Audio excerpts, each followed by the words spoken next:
waxaad aragtay iyada oo soo baxaysa iyo waliba iyada oo dhacaysa, balse ma ku soo gaaray akhbaarka codka ama jabaqda qorraxdu. asalaamu calaykum waraxmatullaahi wabarakaatu. saaxiibada halkan ku xiran kusoo dhawaada caalam dahsoon. hadday markaa ay kugu horraysa tahay yaysan ku dhaafin fursaddani. haddii aad jeceshahay culumta cosmologiga ama culumta la xiriidha samada iyo weliba xidigiska, halkan ayaanu soo gelinnaa. nala joog oo barta castaabo subscribe saar. weligaa ma suuraysay sida sanqarta ama codka qorraxdu uu yahay? ma isleedahay qorraxdu waxay leedahay sanqar? hagaag, halkan ayaan kugu dhegaysiin doonaa sanqadha qorraxda. maxaa ka wanaagsan adiga oo maqlaya ama dhegaysanaya sanqarta qorraxda, taasi oo ah calaamadaha alle middood. haye diyaar ma u tahay inaad dhegaysatid sanqarta codka, sanqarta qorraxda? dhegaysi wacan. markii aad dhammaysatid waxaan kuu sharaxi doonaa qaabka loo duubay.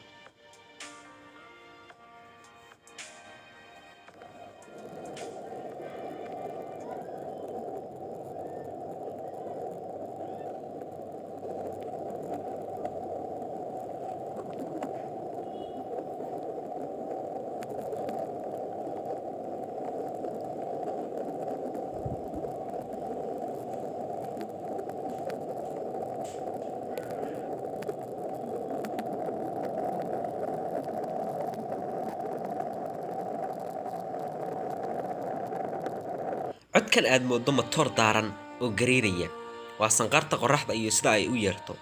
haddaba sidee loo duubay codkaas? hagaag, marka hore dhagaha bini'aadamku ma maqlaan codka samada. yacnii aniga iyo adigu awood uma lihin inaan maqalno dhawaaqa ama sanqarta qorraxda ka soo baxaysa. waxaa laga yaabaa inaad dhahdid oo sidee sanqarta qorraxda loo duubay?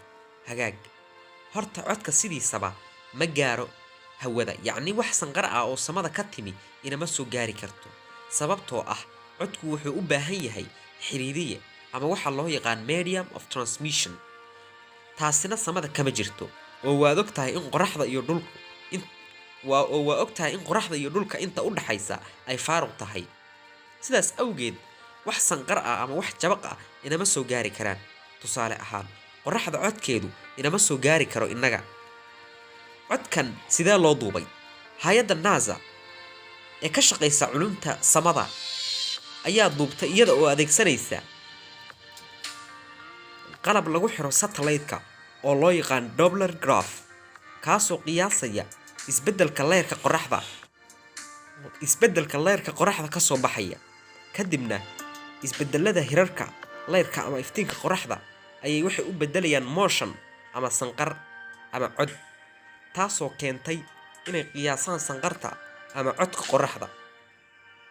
gaasas fara badan ayaa qorraxda dhexdeeda ku baaxaadegaya, gubanaya, kuwaasoo kor u baxaya marna hoos u degaya, kuwaas oo u cadaadinaya kulaylka gudaha qorraxda ka soo baxaya. tusaale, markii aad biyo kirli ku kululaysanaysid, waxaa kara ama kor u soo kaca biyaha sababtoo ah kulka ayaa biyaha hoos ka soo cadaadinaya, kadib biyuhu waa degaan. sidaas si la mid ah ayay gaasaska qorraxda u soo kacaan oo u baaxaadegaan. haddii aad ka heshay barnaamijkan islamarkaana aad jeceshahay inaad wax badan ka ogaatid culunta samada iyo weliba arrimo kaleeto oo xiiso badan, ha ilaawin inaad subscribe saartid. mahadsanidin.